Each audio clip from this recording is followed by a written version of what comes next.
नमस्कार, मैं रितेश, आपका स्वागत है। आज हम पढ़ेंगे user defined header file in C language में, यानी सी लैंग्वेज में यूजर डिफाइंड हेडर फाइल क्या होता है। तो उससे पहले हम जान लेते हैं कि हेडर फाइल क्या होता है।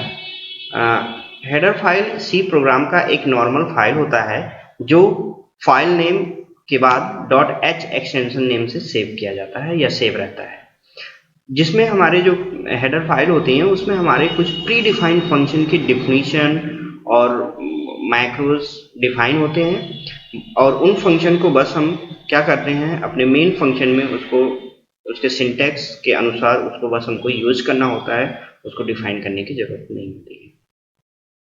तो चलिए हम जानते हैं कि अब यूजर डिफाइंड हेडर फाइल क्या होता है। यूजर डिफाइंड हेडर फाइल जिस तरह से प्री डिफाइंड हेडर फाइलें होती हैं उसी तरह से हम सब प्रोग्रामर या हम लोग स्टूडेंट हम खुद जो है हेडर फाइल बना सकते हैं और उसमें फंक्शन की डिफिनीशन हम डिफाइन कर सकते हैं और उसको फाइल नेम विथ .h से हम सेव करके और अपने प्रोग्राम में उस हेडर फाइल को यूज करके हम उन फंक्शन को जो हमारे डिफाइन किए हैं उनका यूज कर सकते हैं।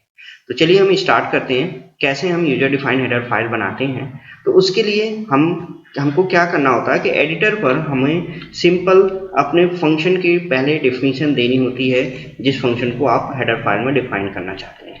तो सपोज दैट हम यहाँ पे एक फंक्शन हम देते हैं जिसको हम डिफाइन करना चाहते हैं। इंट सम नाम का एक फंक्शन है, ठीक है, और इसमें 2 आर्गुमेंट हो जाते हैं, हम दे देते हैं, आप कोई भी दे सकते हो, ठीक है। और इसके बाद हम इस फंक्शन की डिफिनीशन लिख देते हैं। इस फंक्शन की डिफिनीशन में लिख देते हैं हमको 2 नंबर को जोड़ना है, तो हमको इस फंक्शन की डिफिनीशन हम लिख देते हैं s equal to x plus y और फिर रिटर्न s। ये हमारे फंक्शन की डिफिनीशन हो गई, ठीक है। इस फंक्शन की डिफिनीशन हो गई और उसके बाद अब इसको हम क्या करते हैं फॉर्मेटिंग कर लेते हैं। फॉर्मेटिंग का मतलब ये होता है कि इससे हमें पता चलता है कि हमारे कोड ब्लॉक जो हैं कहाँ और कौन सा ब्लॉक का कौन सा कहाँ क्लोज हुआ है। अब इसको हम सेव कर लेते हैं, फाइल पे जाएंगे और यहाँ पे सेव कर लेंगे।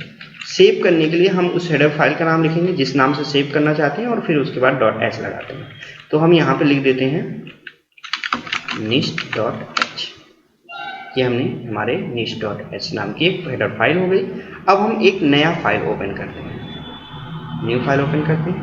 अब इसमें हम अपने फंक्शन की डिफिनीशन लिखेंगे और हेडर फाइल को इंक्लूड करेंगे।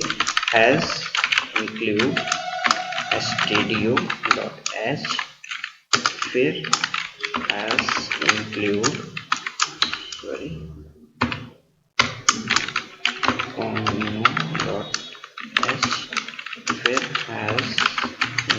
फिर हैज इंक्लूड और हमारा वो फाइल नेम था nist.h।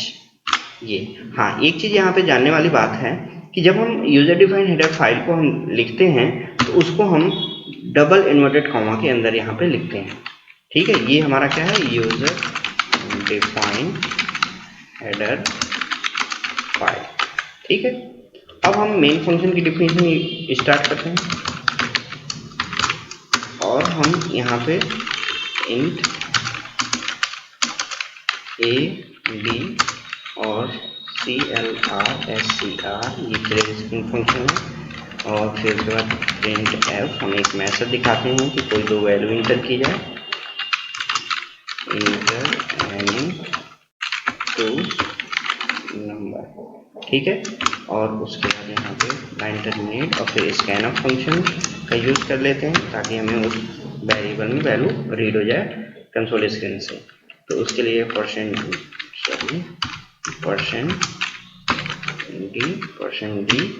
कॉमा फिर उसके बाद अंडरस्कोर ऑपरेटर और हमारा पहला वेरिएबल a है, फिर दूसरा वेरिएबल b है, फिर ये।